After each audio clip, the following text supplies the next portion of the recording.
atau kaoi di mata kolonialis Belanda di Aceh, semua kejadian-kejadian serupa itu dalam kehidupan berkeluarga dapat dijadikan kaul, kaoi.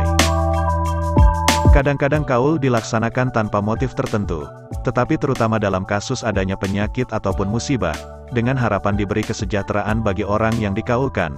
Penyelenggaraan hiburan rapai dapat juga merupakan bentuk pemenuhan kaoi atau kaul. Juga terdapat kebiasaan bahwa sang ayah atau ibu membuat kaul pada saat sakitnya si anak yang belum turun tanah, bahwa bila si anak sehat kembali bukan saja ia dibawa ke kuburan keramat terdekat, melainkan juga membawanya berziarah ke tempat peristirahatan abadi tokoh suci terkemuka di Aceh, seperti Tengku di Kuala Abdurrauf dari Singkel, atau Said Tengku Anjong yang berkubur di Kampung Jawa. Dalam kasus serupa itu, si anak dibawa ke kuburan dengan iring-iringan besar, ternak dipotong dan jamuan diselenggarakan di makam keramat itu.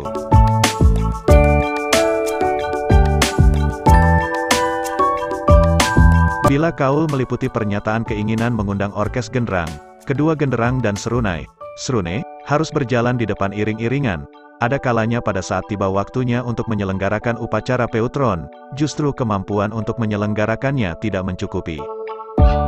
Dalam hal seperti ini, acara turun tanah si anak tetap berlaku seperti yang digambarkan tadi, tetapi pemenuhan kaulnya masih dihutangkan untuk dilunasi secepat mungkin. Kealpaan memenuhi kaul dipercaya akan mendatangkan bencana.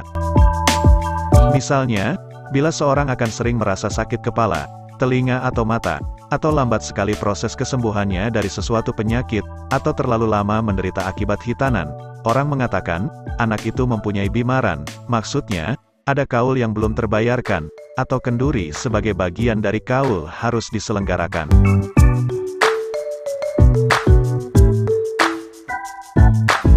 Dalam hal serupa ini, perlu dilakukan pengujian misterius tertentu untuk mengetahui apa yang harus dilakukan. Misalnya, si anak diamati ketika sedang tidur, lalu ditanya apa yang diinginkannya. Nama-nama upacara atau kenduri dan sebagainya disebutkan perlahan-lahan satu demi satu secara berulang-ulang. Yang harus dilakukan adalah upacara atau kenduri yang disebutkan ketika si anak nampaknya paling tenang dalam tidurnya. Kadang-kadang cara yang sama digunakan untuk mengetahui corak kaul yang belum dilunasi. Seumpama ibu si anak telah meninggal, dan orang arif yang ditanya tentang penyakit yang diderita si anak mengatakan adanya bimaran, dan mungkin si ibu yang telah marhum pernah membuat kaul tetapi tidak menceritakannya kepada orang lain. Dalam hal serupa ini, tidak ada cara lain untuk mengetahui kaul yang dimaksud selain menggunakan cara seperti disebutkan.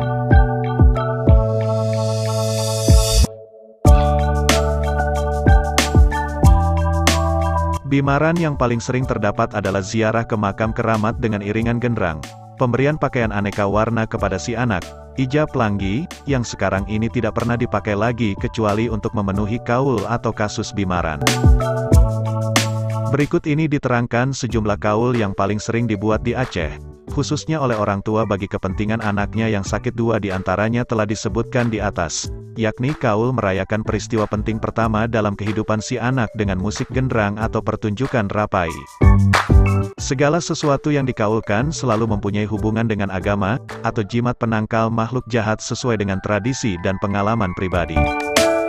Bila dalam keadaan nyaris putus asa orang tua si anak berjanji akan melakukan sesuatu yang sebelumnya tidak pernah menjadi kaul, dan kemudian ternyata si anak jadi sehat kembali, subjek yang sukses itu akan banyak ditiru orang, sehingga bertambahlah subjek kaul.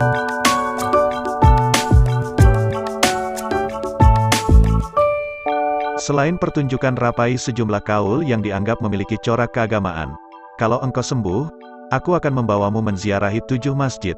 Pemenuhan kaul ini adalah membawanya ke 7 buah masjid dan membasuh kepalanya dengan air wudhu, kulam, masing-masing masjid tersebut.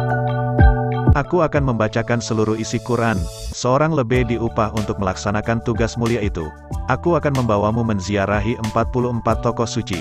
Ziarah ke makam tokoh suci ini dilengkapi dengan membasuh kepala si anak. Serah ule, aku akan mengadakan kenduri 7 kepala kerbau. Ketujuh kepala kerbau tersebut dibeli dari pemotongan hewan besar-besaran pada awal bulan puasa, Mamegang, dan diberikan sebagai hadiah kepada tengku kampung bersangkutan. Aku akan memandikanmu dengan air yang telah membasuh kaki yang mulia.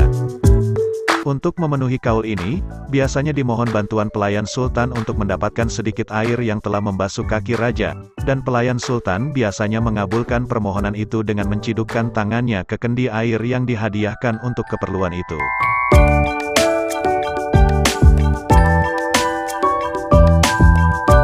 Baik untuk memenuhi kaul, ataupun sekedar menjauhkan kekuatan-kekuatan jahat, kepala si anak sering dibasuh dekat mimbar sebuah masjid besar, atau bunga dan uang kecil diletakkan di mimbar masjid pada sembahyang Jumat. Ada kalanya si anak diberi minum air yang telah membasahi tangan sekurang-kurangnya 44 orang jemaah pada awal sembahyang Jumat.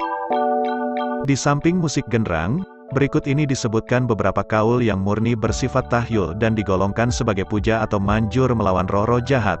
Kalau engkau sembuh, aku akan pergi mengemis di 7 toko.